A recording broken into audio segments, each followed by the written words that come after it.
My name is Kenny. I am the developer advocate at the Stacks Foundation, and today I'm here with Aaron and Brice, who are two core engineers at Hiro working on the Stacks blockchain. And we're going to talk a little bit about Stacks transactions, the chain itself, and then some of the big updates that are coming down the pipe later this year. So, first of all, before we talk about some of those big updates that are coming, I think it's important to set a little bit of context and talk about some of the challenges that the chain itself has faced. And the big three of those that come to mind immediately that most people think of are Bitcoin MEV, orphan blocks, and then the slow confirmation times.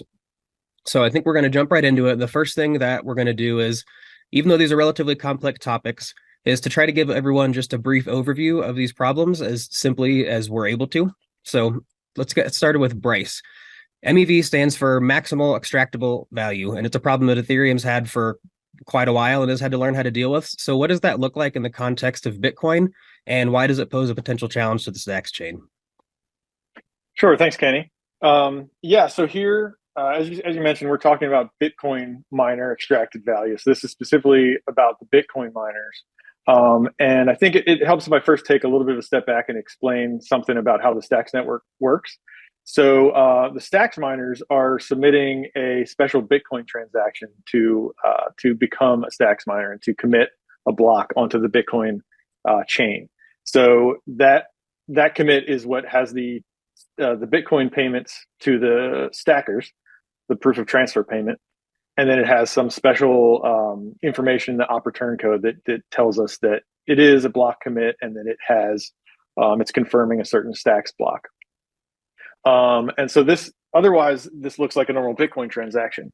Then the portion of Bitcoin that they spend for that Bitcoin block determines their probability to be a stacks miner, and the miner is the one that earns the Coinbase and the transaction fees for that block. So this transaction is important. The advantage that a Bitcoin miner can get is if I'm winning the Bitcoin block and I'm also a stacks miner, I can censor all of the other stacks transactions so that I'm the only block commit for the stacks network, which allows me then. So since this probability of winning the stacks block is based on how much I commit relative to how much is committed in total, if I can make it so that I'm the only committer, then I can commit a tiny amount of Bitcoin and still win the block. So now these Bitcoin miners are getting an unfair advantage. They're getting the stacks rewards without having to spend the same amount that the other stacks or the other Bitcoin miners do. Typically, the amount of Bitcoin that's being paid is roughly close to the value of the stacks that they're earning, just due to competition and like market forces. But in this case, there's an unfair advantage by the Bitcoin miners. And so it's not something that's like surprising. There was a discussion in the initial Stacks white paper about this being potential in the future, and it's just recently that we've actually seen this happening. So one of the major Bitcoin pools has been doing this, and they're winning something on the order of like 11% of the Bitcoin blocks. So it is a problem that's actually been showing up, and it gives an unfair advantage to those miners. So it hurts the other stacks miners, and it also hurts the stackers because these miners are then paying a much smaller amount to the proof of transfer stackers. So this is kind of the genesis of the problem and what we need to look at in the next update to kind of avoid this issue. Well, awesome. Thanks. Aaron, let's jump over to you. One of the other major challenges the Stacks chain's seen recently are these orphan blocks. Can you give an overview of what that means and then why they present a potential problem to the chain? Yeah, sure. So I guess to discuss like what or figure out what orphan blocks are, you sort of first need to understand how the Stacks blockchain solves a specific kind of problem that blockchains of all ilk face. So this problem is basically when Stacks miners mine blocks, they are entrusted to mine the block and broadcast it widely to the network, and also mine a valid block. Like you wouldn't want them mining a block that had invalid transactions in it, like spends that weren't approved, those sorts of things. What happens in the Stacks network if an invalid block is produced is that the rest of the network just ignores that block. Like they act as if that block never occurred. And similarly, if a Stacks miner never broadcasts the block that they mine, then the rest of the network has to sort of continue operating as if they never received that block. In order to do that, the next block mined by a Stacks miner has to choose a different parent block. So it can't build off of either an invalid block or a block that it hasn't seen yet. In order to do this, the Stacks blockchain, much like the Bitcoin chain, simply allows miners to pick whatever parent block they want to build off of. So this is the general ability for blockchains to fork. When these things occur under sort of normal scenarios, people call these things reorgs or like reorganizations of the chain. And this ability does, in fact, allow the network to respond to those sorts of issues. The potential problem with this ability is that miners are also able to reorg blocks that are otherwise valid, because there's no way for the network to know whether or not a block has actually been broadcasted, right? Like it's not visible on the Bitcoin chain. Like you just sort of have to trust at a higher level that this data exists somewhere in the network. So Stacks miners, for a number of reasons, some of them are just sort of the nature of the network and like the nature of sort of like timing of announcing their block commits and receiving other people's block commits. There's some percentage of blocks that we would expect to be orphaned. And what orphaned means is that those blocks are mined by some Stacks miner, and then a different Stacks miner chooses to build off of a different block. And so then this block is sort of forever lost to the chain. Like that's what I call it, orphaned.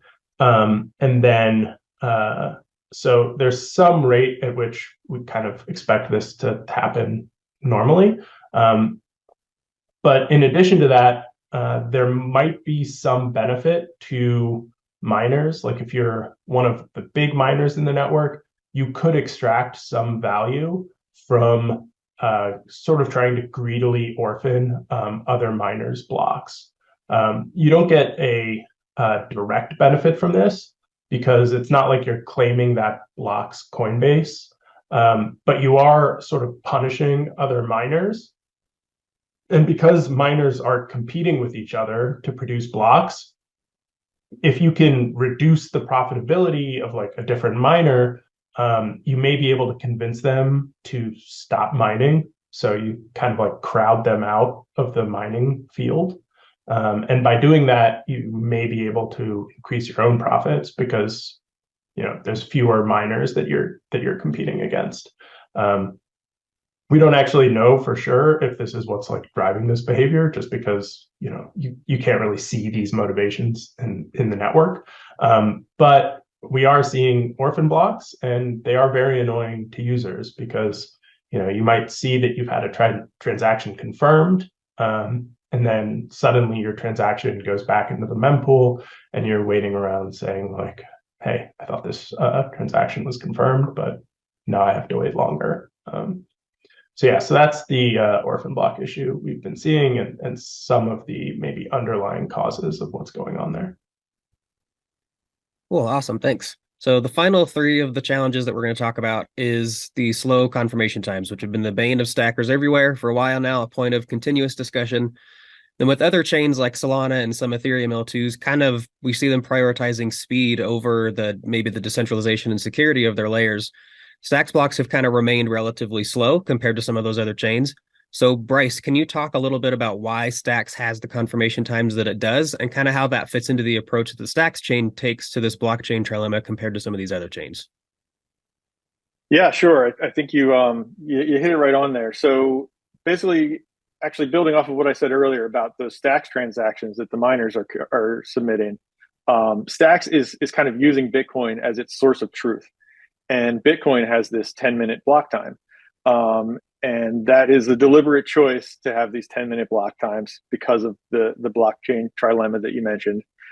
It's kind of sacrificing a little bit of scalability for better decentralization and security. And that Stacks is kind of building that and following the same path. So on the decentralization side, those 10-minute blocks allow it gives up the advantage that having a fast network connection could give you. So it allows time for the Bitcoin transactions to spread throughout the network. It also kind of helps with allowing more nodes to participate in the network. And then security wise, the 10-minute block time, having the difficulty adjustment to this 10-minute kind of target means that we're going to be less likely to have multiple solutions to the block at the same time, creating forks. So that's one of the kind of security trade-offs. It also makes an attack actually takes a long amount of time in like people time. A lot of times when we're thinking about computer networks, things are moving so fast, you wouldn't have people be able to react to it. When it's a 10-minute block time, miners can do things to counteract another miner that seems to be doing something strange. But then we lose a little bit in the scalability because we have these 10-minute blocks. So 10 minutes is not a short time. It depends what you're comparing it to. Other things in the financial world can take a lot longer than 10 minutes, but 10 minutes is the time chosen. And then there's also a limit to the block size. And again, that's to allow for more nodes to participate in the network. If the blocks are too large, then it becomes like a burden to track the block for space and also network time. So this is kind of where Bitcoin lands on this trilemma, deciding between those three things. And Stacks is just building on top of that. So we're using Bitcoin transactions as our source of truth. So we have to live with what Bitcoin has. And the current Stacks implementation that is available right now has something called microblocks, which were intended to help kind of have a unit of confidence in between Bitcoin blocks, where a block has some measure of confirmation before the Bitcoin block comes out. And these some number of microblocks could come out in between Bitcoin block N and Bitcoin block N+1. But due to some issues with the implementation of that, those have proven to have not very strong finality. So for the most part, users of the Stacks network are ignoring the microblocks for now. So in our solution, we want to basically build upon that initial idea of these microblocks, but actually have them give some real confidence that the transactions included in those blocks will end up in the chain. And so you can kind of think of it as having these multiple layers of confirmation, and depending on how valuable your transaction is and what it's doing, you would get to choose when you want to say, okay, yeah, I trust this is good. Well, awesome. So we've gone into some of the challenges facing the chain. Let's switch gears a little bit and talk about some of the solutions that are being implemented to fix some of these things and address them. There's been a lot of talk and attention given to SBTC coming up later this year, but the other half of that work that's being done is this Nakamoto Release, which is a proposed fork to the chain that includes some updates not only to make SBTC possible, but also to address some of these challenges that we're kind of talking about today. So there's a few key components of that we're going to cover today. And then, of course, either of you feel free to jump in with anything else you think is important to mention. But the primary solutions to these problems are the producer set, stacker signing, delay functions, and then some performance analysis and chain optimizations. So let's go ahead and go through these one at a time. Starting with Aaron, can you cover producer sets? So what they are, how they address the problems that we kind of discussed a few minutes ago? Yeah, sure. So producer sets are part of the proposal for the Nakamoto release, and they comprise like a couple of different design elements that try to address a few of these issues. So the first thing at a high level about producer sets is that they change the way that block miners in the Stacks blockchain sort of work and how blocks are produced. So in producer sets, what ends up happening is that instead of today, where we have Stacks blocks being mined by miners who are competing with one another to produce a single block, where they get some probability of essentially having their block mined, and all miners get some probability, and then there's like a verifiable random function that selects which block actually won. Producer sets are a system in which all of the miners kind of collaborate together to produce a single block. And the way that this works is that Stacks miners, or would-be miners, they submit a commitment to join the producer set of some specific term. So when they submit this commitment, they get selected by the network if they clear some minimum threshold, which could be a pretty low threshold, like say like 1% of all the people committing, or maybe smaller than that. But anyways, would-be producers submit this commitment, and then the network agrees on what the entire producer set is. This producer set would basically just be, from the perspective of the protocol, something like a set of like weighted public keys. And then any block produced during the term of that producer set would need to be signed off by 67% of those weighted keys. So there would be a threshold signature algorithm that ensured that a super majority of miners in that set agreed that this was the block to be produced. So you can think of this as basically like a collaborative process rather than a competitive process, because you have to come to agreement on what the block is going to be. This provides a handful of sort of immediate benefits or immediate solutions to some of the problems that we just discussed. So one of them is that you can increase block throughput somewhat, because now instead of competing, miners are collaborating. And so in a competitive field, miners have to race each other to sort of produce their block commits, because if somebody gets a block commit into a Bitcoin block and someone else doesn't, then you've sort of missed out on that Bitcoin block. In producer sets, you don't have that property. So you can increase the throughput so that blocks can take maybe a little bit longer for the miners to verify and produce, because you don't have to sort of race to get into a particular Bitcoin block. The second big benefit is that because this producer set is sort of automatic and there's not like a probability of joining, Coinbase payouts made to members of the producer set fall into a much more predictable pattern, and they're always shared. There's like no optionality to it. And so the benefit of actually crowding or trying to crowd someone out of the producer set is much lower, because in order to crowd them out of the producer set, you would have to commit a lot of Bitcoin to get them below the threshold, and you would have to commit sort of more and more and more to crowd them out, and your commitments are actually costing you money, and for relatively little benefit, because even if you crowd somebody out, they can rejoin the system because the payouts are sort of more well distributed, right? In the system that the Stacks blockchain executes in today, because the payouts are probabilistic, if you're like a 5% miner and somebody reorgs one of your blocks, that could be very costly to you, because you're only winning one out of every 20 blocks. Whereas if your payments are sort of coming in much more regularly, and somebody tried to reorg you, it wouldn't be as big of a deal.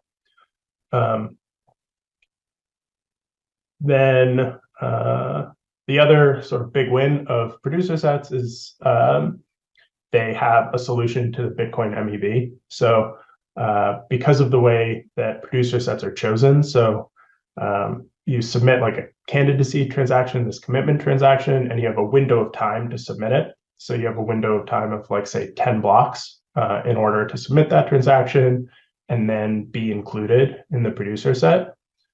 So because of that, if a Bitcoin miner was trying to censor your transaction to make it harder for you to join the producer set, they would have to censor you for 10 Bitcoin blocks in a row, which is very difficult for them, right?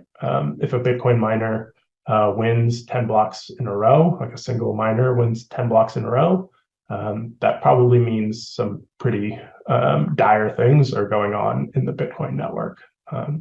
So that's pretty unlikely.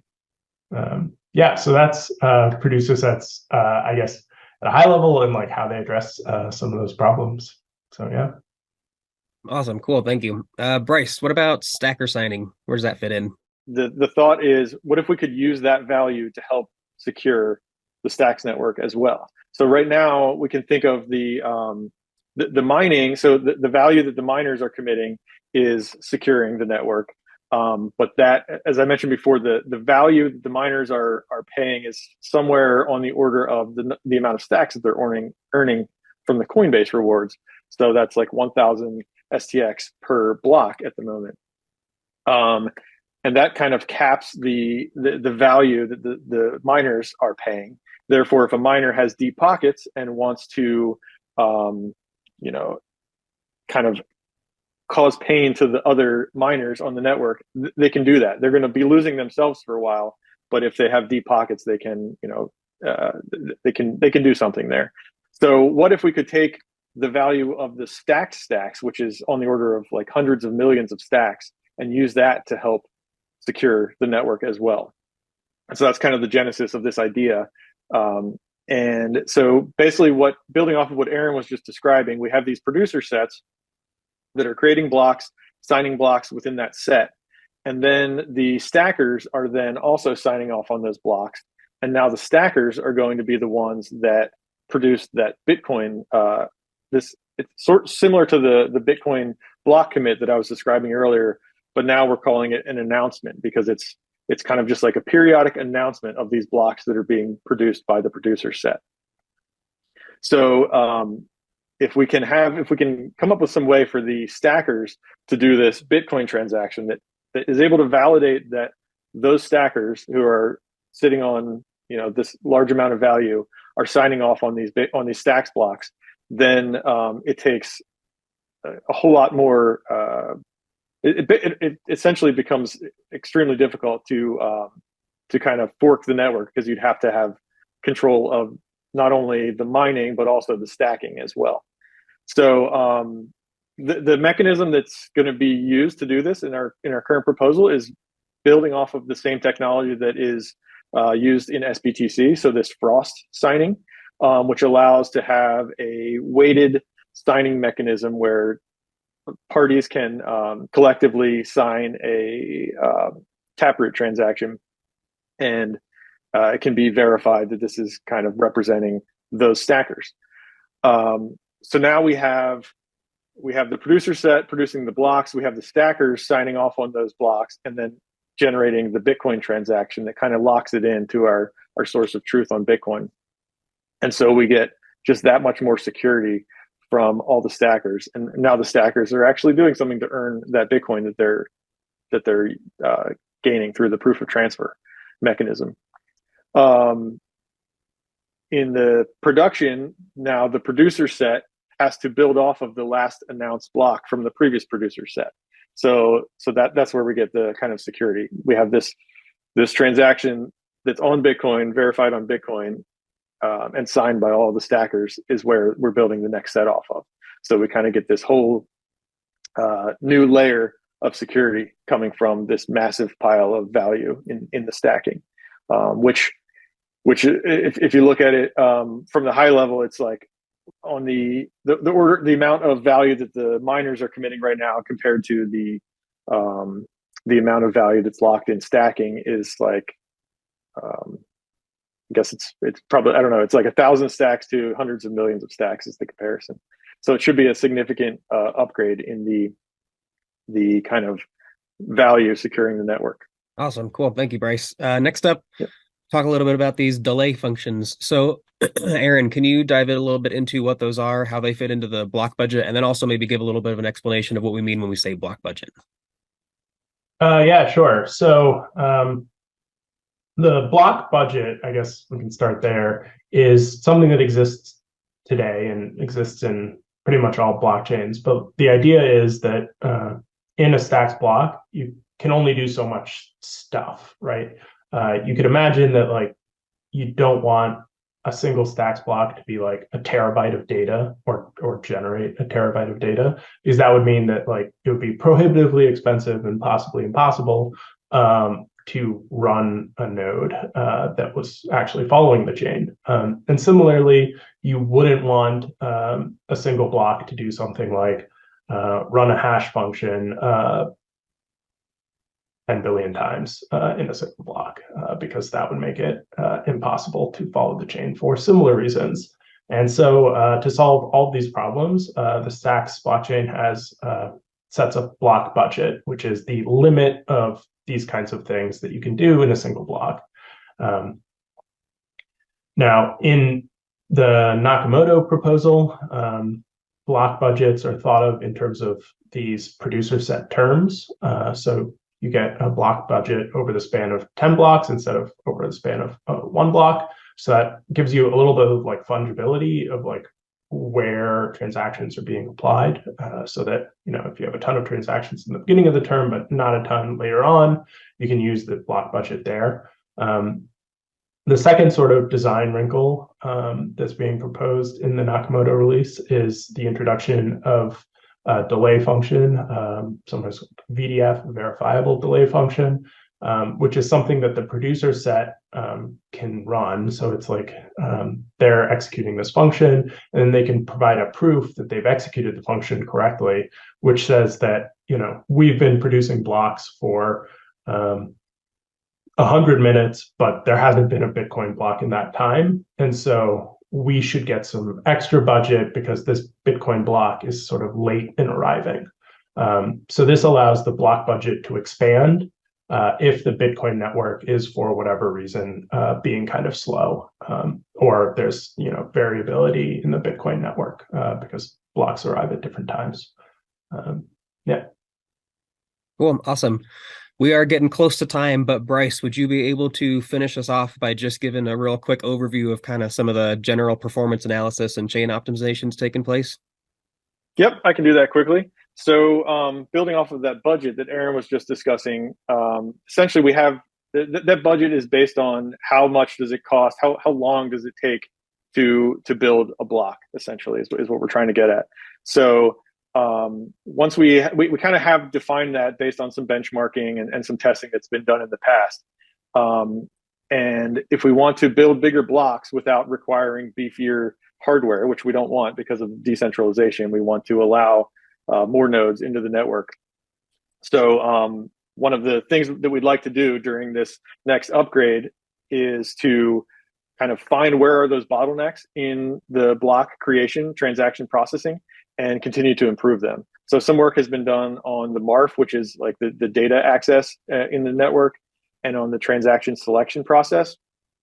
But our current feeling is that there's room for improvement in the Clarity virtual machine. So this is the actual processing of the like execution of the transactions. So it's kind of an open field as far as what we might find. It's a great place for people who are interested to join in that don't have a familiarity with the code. Because the first step is just doing some performance analysis and identifying where are the places that need improvements, and then we can go from there.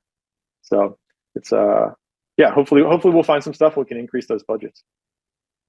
Well, awesome. Thank you so much, guys. We're out of time. Brice, Aaron, really appreciate it. Looking forward to some of these updates coming down later this year. Thanks, Kenny. Yeah, thanks.